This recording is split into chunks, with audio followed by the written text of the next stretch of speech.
Maidin dia kata senang aja cakap. Dia dah kaya kan, tapi tak betul. Kita bermula pun susah. Sebab tak semesti orang kaya ni happy. Kita nak balance. Happiness is not money. Money and fame, orang kata. Money and fame will come to you when God think you are ready for it. One thing for sure, if you keep complaining, hari-hari kita kata kita susah, awak susah lah.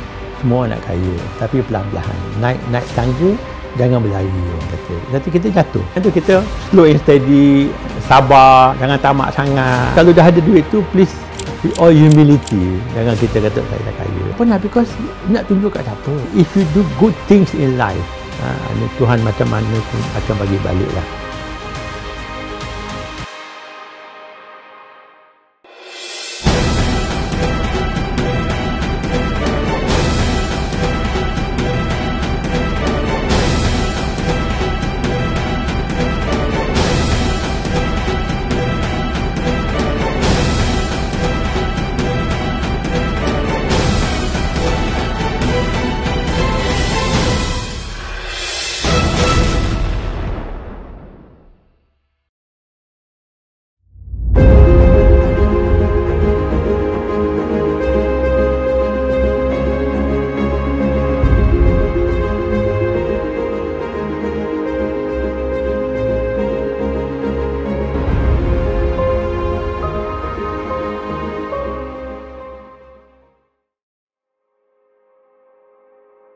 So I think this is very important di mana Maidin bermula lah kat Kota Baru. Daripada kedai yang orang kata pasar malam dulu, saya biasa dengan abang saya lah jual kat pasar malam. Kat Padang Lido, daripada Padang Lido kat luar tu jual pasar malam, lelong. Biasalah tu, saya dah biasa lah. Nak lelong tu dah biasa. Daripada sana lah bapak saya jual pasar malam. Lepas tu dia buka kedai kecil di dalam Pintu Pong. Lepas tu daripada satu kedai kecil tu dia kedai besar. Kedai kecil tu kedai papan je. Kecil, tak sebesar bilik ni. Ini yang di Terengganu dia? Tak. Ini kat Kota Baru. Di Kota Baru. Lepas tu, di Kota Baru tu, kita buka satu. Lepas tu berhijrah ke kedai besar sikit. Lepas tu, abang saya, dia berhijrah pergi kat Kuala Terengganu. Dia pun buka satu kedai kat Kuala Terengganu. Sama juga kedai papan. Saya ingat lagi. Pasal kadang-kadang dia kena pergi kat luar. Saya pergi sekolah. Kalau cuti, saya pergi jaga kedai tu, dia pergi keluar. Peniaga pada masa tu, satu hari tu, RM50, RM100. Kalau RM100 tak banyak. Dah banyak tu. Banyak tu RM100. Dan pada masa tu memang banyak lah. Tapi kedai kecil. Tu pelan-pelan lah daripada kedai 1, 2. Lepas tu buka kedai besar sikit kat Jalan Tok Hakim. Lepas tu saya, bila saya pun biasanya kerja kat bank dulu. Belajar kat US, dapat beasiswa MARA. Saya pun banyak berterima kasih kepada kerajaan. Kalau tak dapat pinjaman tu, taklah saya, orang kata, dapatlah pelajaran yang tinggi sikit daripada adik-adik saya. Ini pun nasib, orang kata, dapatlah beasiswa tu. Jumpa datin pun kat sana juga. Kahwin pun orang yang sama jumpa kat sana. Kahwin kat Malaysia lah. Tapi itulah, dia pun marah sekolah, kita marah sekolah, jumpa kat sana, balik kat sini, kahwin. Lepas tu kita pergi balik kat US, buat masters. Balik tu saya kerja kat bank. Dan rumah saya, dia pensyarah kat UPM. Lepas dah kerja 8-9 tahun kat bank tu, cerita panjang lah. Tapi ada sebab saya resign, and then from the bank, buka kedai kat Masjid India, yang kecil tu. Orang kata kat Selangor Mansion, dia kecil, 800 kaki persegi. Daripada sana lah, satu kedai kedua, kedai ketiga. Alhamdulillah sekarang dah 63 kedai. Daripada kedai-kedai tu kita buka, lepas tu di Subang lah kita buka, orang kata, hypermarket pertama. Yang kat sini, hypermarket pertama pada tahun 2006. Saya rasa daripada sana sampai 2006 tu, orang ni tak berapa kenal Maidin tu siapa. Tapi bila kita dah buka Maidin kat Subang tu, orang kata ternampaklah mata, besar kedai ni, siapa pula Maidin kan. Lepas tu lah baru kita buka hypermarket ni, dan buka lagi 1, 2, 3. Sekarang bersyukur Alhamdulillah kita dah ada 63 kedai lah.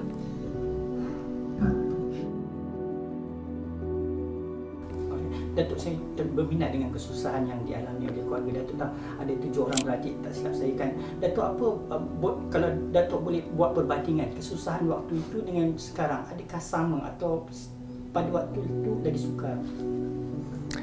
Orang susah tu susah lah. Kita susah, nak kata kalau orang lain susah tu kita lagi susah ke dia lagi susah. Tapi situasi berbeza. Saya rasa pada masa tu kerajaan walaupun stabil, saya rasa tak ada kemampuan untuk bertolong, nak bagi subsidi minyak, nak bagi subsidi tepung, nak bagi bantuan rakyat. Jadi kadang-kadang tu ada juga hikmatnya kesusahan macam tu. So if you have felt the pain, baru senang, then barulah kita boleh progress. Saya tengoklah, kita kata sekarang susah kan, barang naik harga macam ni, tapi pergi restoran penuh. Saya baru duduk minum teh tarik kat bawah kat nasi kandar tu pun penuh. Baca surat khabar pun penuh. Nak pergi cuti pun penuh. Ramai sangat. Semalam dulu saya pergi kat restoran favourite saya, Mabuk tu, pergi nak makan roti canai tu. Sebelah saya adalah orang saya tak kenal, satu keluarga makan lamb shank, tapi nampak biasa je. Biasalah. Tapi makan tu saya tengok, okey juga tu, lamb shank tu bukan murah kan Mabuk ni kan. So kadang-kadang kita ni senanglah kita duduk bising-bising ni susah. I think kadang-kadang orang tak tahu susah tu apa. Jadi sebab itulah kadang-kadang ni kerajaan kadang-kadang ni, kawasan kerajaan prihatin ni, kerajaan ni baik sangat. Sikit kita tolong. Bukan kata kita jangan tolong, tetapi what happen is kita jadi macam parasite. The society become parasite tau. Apa-apa jadi, mana kerajaan tak tolong kita. So kita tak tamat lah, tak kuat. Baguslah kerajaan tolong kan, baguslah. Senang saya cakap, orang kata kan, tapi maksud saya ni, you don't build up the macam kita macam COVID lah. Kalau dah dapat COVID ke, kalau kita tak kuat, nak lawan macam mana kan. Jadi kita ni lemah sangat kadang-kadang. And then kita ni over dependent on the government. So bila kita over dependent on the government, dan memang sekarang kita fahamlah political situation tak berapa stable, so semua duk main galeri, so allocation of resources, kerajaan dapat duit daripada mana, daripada cukai ke apa-apa saja. So mereka kalau bagi bantuan, baguslah bagi bantuan tu, tetapi nanti tak cukup dia untuk orang kata development funding lah. That is very important. Kalau kita tak pakai dia untuk development funding, senang hari ni adalah esok anak kita yang susah, cucu kita yang susah. So the balance is very critical. I find that it's a pity that kita ni naik harga sikit marah kerajaan, nak subsidi untuk tol, nak subsidi untuk minyak masak, nak semua nak subsidi. Tapi satu dunia kita pusingkan sebetulnya tak ada subsidi. I think that's important.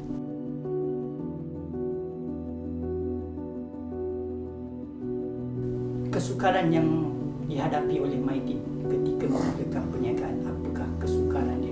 Saya tak fikir tiba-tiba Maidin menjadi kaya, dah ada modal yang lebih besar untuk menjadi sebuah empire seperti sekarang. Memang susah. Ini saya rasa bila kita buka cawangan pertama, cawangan kedua tu memang lebih susah. Pasal tak ada kepercayaan. Daripada bukan saja pelanggan kita, kadang-kadang kepercayaan daripada bank. Nak pinjam duit pun susah kan. Saya ingat lagi bila kat Kota Baru, yang kesukaran atau kesusahan tu bila kedai saya yang besar pada masa tu besar lah yang kata 10 pintu tu dah besar lah. Pada masa sekarang kita kata tu kedai kecil, tapi pada masa tu besar. Kebakaran, hangus di Kota Baru. Itu satu-satu yang memanglah. Dan saya kat Majid ni kedai kecil aja, itu yang kedai besar Kota Baru habis bakar. Tetapi kat Kelantan ni kan, orang Kelantan ni beza sikit. They have massive support for Kelantan ni, for Maidin kat Kelantan.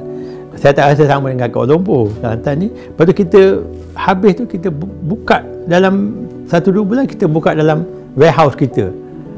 Dalam tau, tak ada jalan pun. Tapi orang pergi kat sana beli barang. Ini orang kata dia support lah. So kadang-kadang ni kalau kita tak support orang kita ni susah. Dalam saya tengok suasana sekarang pun sama, kita nak pakai baju jenama, nak beli makanan pun jenama, tapi kita kena support lokal lah, support lokal. Barang lokal ni bukan tak baik, kualiti dia baik, tapi kadang-kadang kita ni malu kot. Tapi saya tak tahu malu apa. Kenapa kita nak pakai barang, saya pun tak pakai barang jenama sangat, biasa je bajunya. Jadi kita support lokal. Kita memang susah, dan kalau kita nak tolong orang kita beli barang lokal lah. Tak payahlah barang jenama tu. There's a lot of things that we can do. And one thing for sure, if you keep complaining, hari-hari kita kata kita susah, awak susah lah. Kalau ada pikiran tu, saya dalam kesusahan tapi tak lama ni, positive thinking kita kata, then you will get out of that lah. Because it's your mind, a lot of things, if kita nak jadi sihat, kita kena kerja kuat tu untuk jaga kesihatan kita. Sama juga dengan kesusahan kita. Kalau kita nak kata comfortable, nak kata kaya ni bahaya, sebab tak semesti orang kaya ni happy. Kita nak balance. Happiness is not money. Jadi kadang-kadang kita, alah dia tak ada duit pun, kalau dia happy, okey lah kan. Apa yang kita nak kan.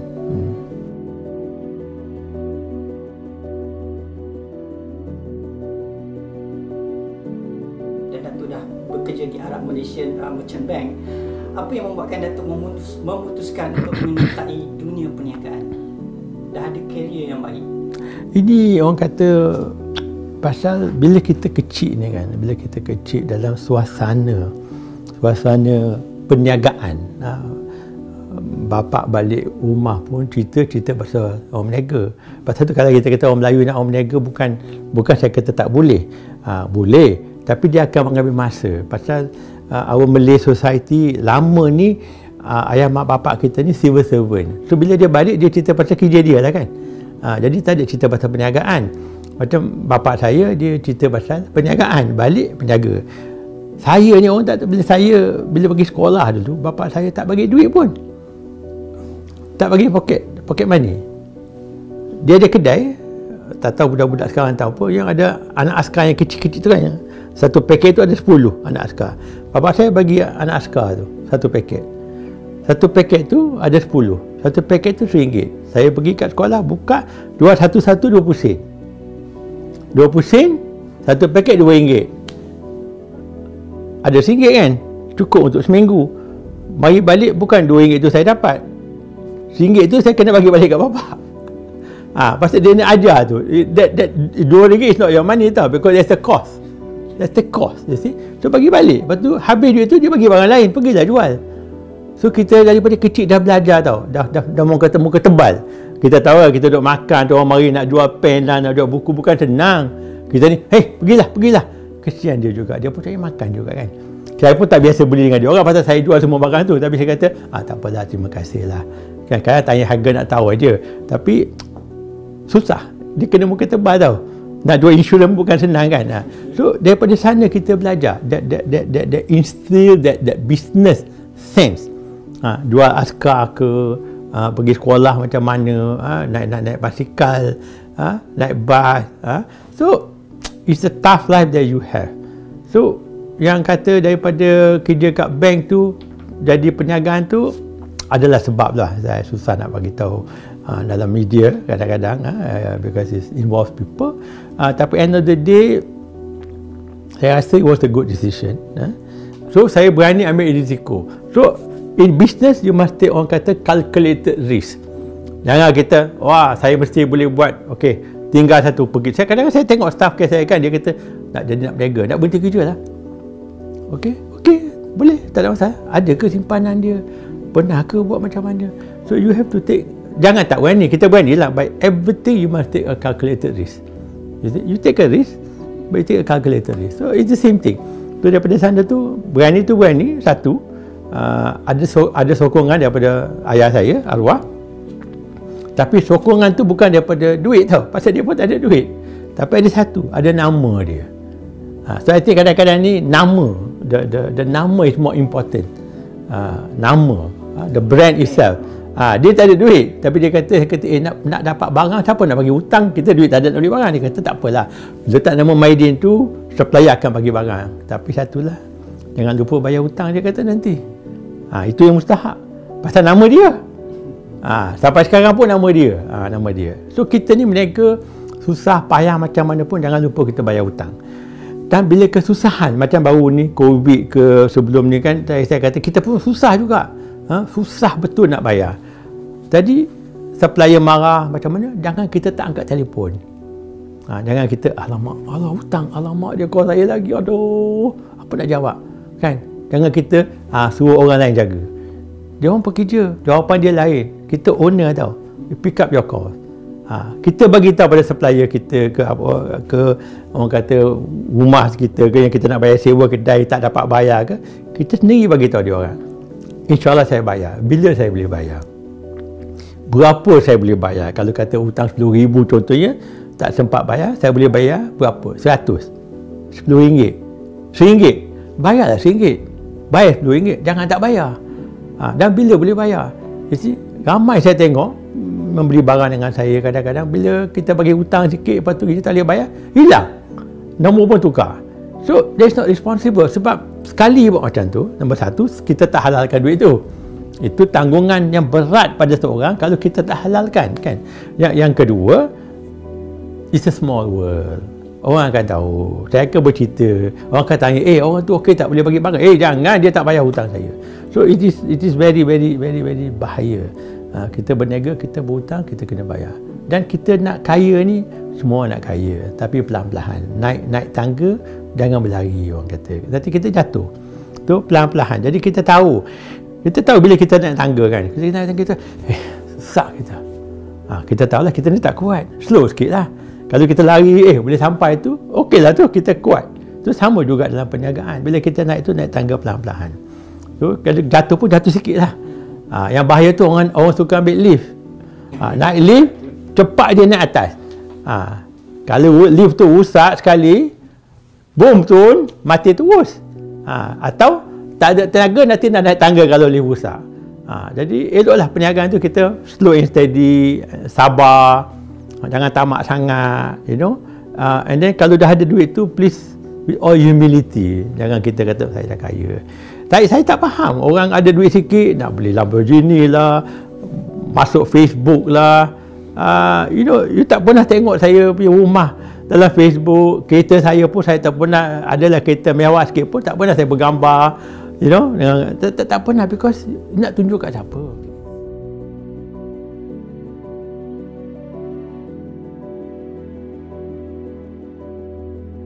For image Datuk, bagi setengah orang yang macam founder baru, perlu ada satu kereta besar, cantik, memang adakah tu perlu Datuk? You see, tak perlu. Unfortunately dalam dunia sekarang ni orang tengok kereta. So you ada a reasonable car, for that period. Tapi you guna kereta tu, kadang-kadang kita nak kereta tu, bukan kereta mewah, but it is more of security. Pasal kita pergi long distance, kita want safety. Of course you can afford. I think it's okay if you can afford it lah. But when you can't afford it, bila you kata nak bayar, beli kereta tak mahal, beli Mercedes pun tak mahal sangat. Kalau rusak sekali Mercedes RM20,000 dek. Saya dah kena Mercedes sekali rusak RM80,000 dek. Boleh beli kereta baru. So kalau you kena fikir lah, I mean it's okay, but sabar. You barulah dapat 1 juta nak ambil gambar. But I don't understand you tunjuk tu mengapa. You beli, I mean you work very hard. I mean, tak salah. You kerja kuat. Kata, saya kerja kuat untuk apa kan? Untuk rumah saya nak kereta yang bagus, nak rumah yang cantik. Okey. Tapi tak payah kita nak menunjuk. Because you're giving the wrong example to the other entrepreneurs. Other entrepreneurs. I mean, to show that you can only be happy kalau rumah besar, kereta mewah. It's not necessarily you can be happy. You can be happy with the potong saga. Saya bila berniaga sampai bila pun saya bawa Proton dulu. Dulu saya pekerja-kerja kat bank pun pakai Datsun 120Y. Orang kawan-kawan kita besar-besar. Because you cuba bila you kena save your money, save.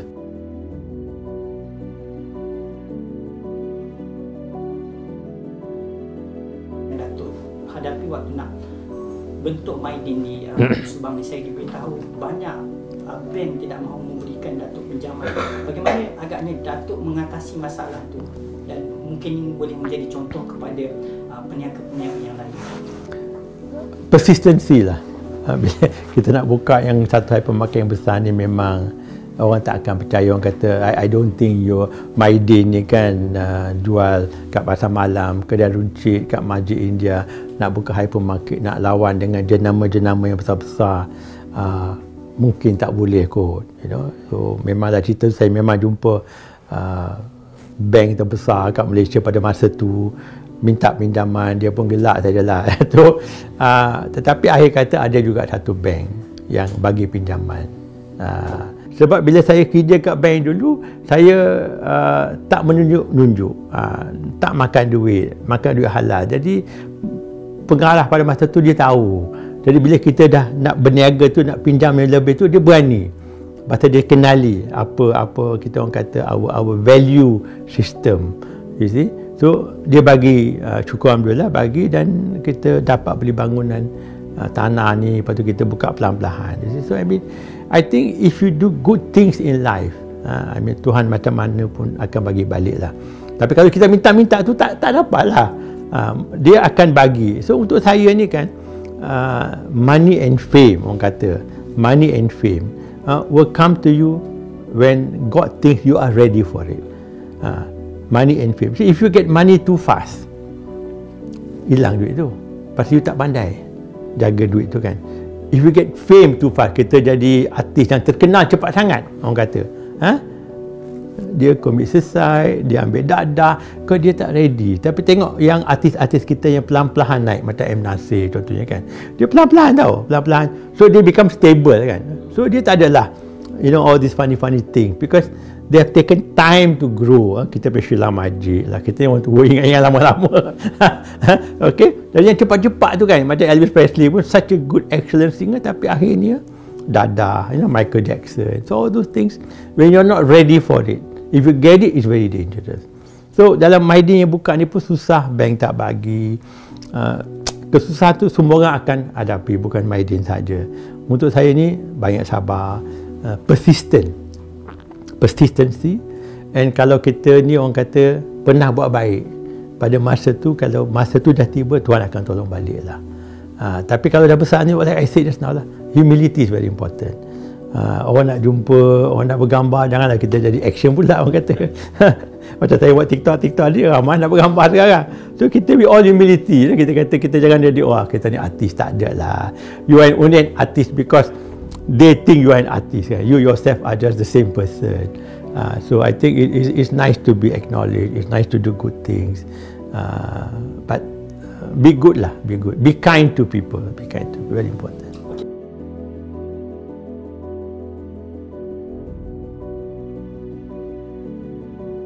Datuk, jika Datuk tak menjadi seperti sekarang, tidak menjadi ahli perniagaan, agaknya Datuk menjadi apa? Apa cita-cita Datuk sebenarnya?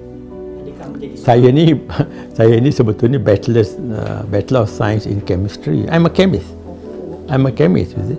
So entahlah, boleh jadi ahli kemis ko, kali ke mana dah tahu jadi researcher, jadi obat untuk COVID-19 kot. Tapi we don't know. Kadang-kadang kita pergi, pasal biasalah dulu bila kita belajar kat Malaysian system macam tu, you are a good science student, sekolah tu streaming straight away science kan. Sains. Nak pergi dapat apa orang kata beasiswa ke, pinjaman daripada MARA pun, kita nak buat line pun dia tak bagi. Dia kata tak, you science student kena buat chemistry ke physics ke, macam tu. So kita buat chemistry.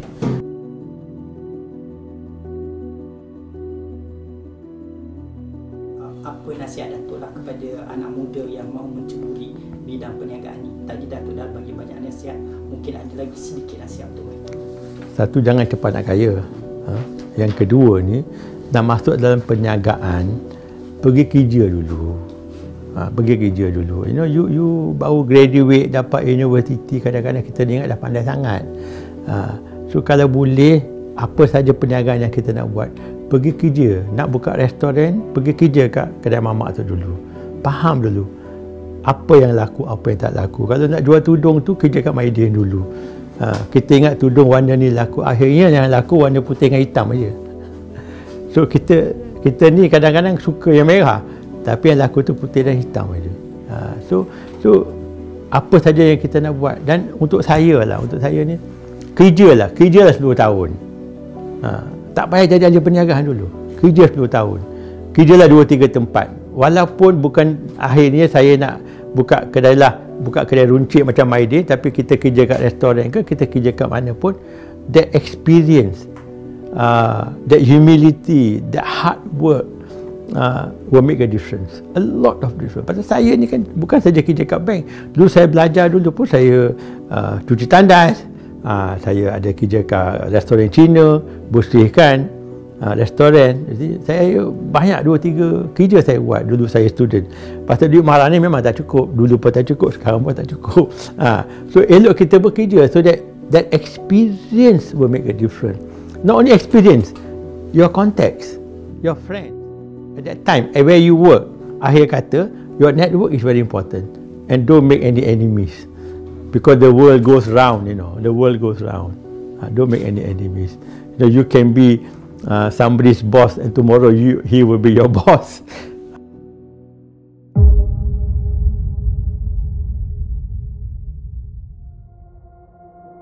Jadi orang kadang-kadang masuk kat Maidin marah kat saya, kata, ramai orang nak beli barang, mana cashier awak tak buka kaunter, ada 40, buka 20. Kata, bodoh sangat ke Maidin ni, orang nak bayar, nak beratur, mana tak buka semua kaunter. Saya bukan kata hapuskan dan ambil balik subsidi. Layak marah bila kita tarik balik sesuatu. Lepas tu kita bagi RM100. So sometimes kerajaan buat sesuatu tapi tak mencukupi. Kerajaan must stop this. So government must tegas, tengok masalah dia dan ambil tegaslah. But our civil service, we have a very good civil service. Tapi kadang-kadang politician get involved. I'm not saying which minister, which ministry. Too much involvement of politician with civil service.